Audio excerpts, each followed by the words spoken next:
ఏదైనా ఒక అధికారిక ప్రకటన వచ్చిందంటే అంతకు ముందే దాని గురించి అందరికీ కాస్తో కూస్తో అవగాహన ఉండే ఉంటుంది.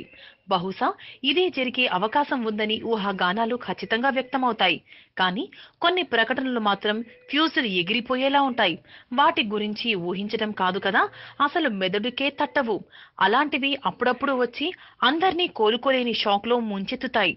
ఇలాంటి వార్తని అసలు ఊహించనేలేదని మైకంలో మునిగిపోయేలా చేస్తాయి. అలాంటి న్యూస్ గురించి మనం ఇప్పుడు చెప్పుకోబోతున్నాం.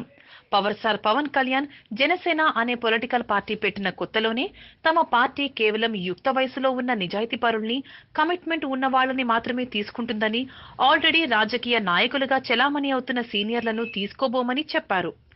అలా చెప్పినట్లుగానే ఆయన గ్రౌండ్ వర్క్ లో భాగంగా నిత్యం రాజకీయాల్లో చురుకుగా ఉండే యువకుల్ని ఎంపిక చేసుకున్నారని తెలిసింది. 2019లో సార్వత్రిక ఎన్నికల్లో పోటీ చేసేందుకు పక్కా ప్రణాళికతో ఆయన దూసుకెళ్తున్నారు. అటు సినీ పరిశ్రమ నుంచి కూడా పవన్ కి తారాస్థాయిలో సపోర్ట్ లభిస్తోంది. ఇప్పటికే కమెడియన్ అలీ, సుమన్ జనసేనలో జాయిన్ అవుతున్నట్లు అనధికార సమాచారాలు ఉన్నాయి. ఇప్పుడు తాజాగా మరో దిమ్మ తిరిగే న్యూస్ వెలుగులోకి వచ్చింది. తన పరమ భక్తుడైన నితిన్ ని తెలంగాణ రాష్ట్రానికి గాను తన పార్టీ అధ్యక్షుడిగా పవన్ ఎన్నుకున్నట్లు జోరుగా ప్రచారం నడుస్తోంది. కాకపోతే చిన్న ట్విస్ట్, మనోడు తెర మీద కనిపించడు, తెర వెనకే ఉండి మొత్తం తతంగాని నడిపిస్తాడు. పైపెచ్చు పార్టీకి అధ్యక్షుడిగా పవన్ చెలామణి అవుతాడే తప్ప నడిపించే కథ మొత్తం నితినే.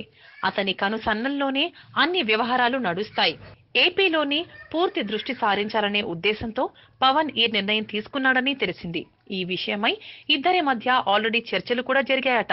తన పార్టీని ఇటు తెలంగాణ అటు ఏపీలో పటిష్టం చేసేందుకు ఇలా పక్కా ప్రణాళిక రచించినట్లు రాజకీయ వర్గాలు పేర్కొంటున్నాయి. మరి ఇందులో ఎంత మాత్రం వాస్తవం ఉందో తెలియాలంటే కొన్నాళ్ళు వెయిట్ చేయాల్సింది.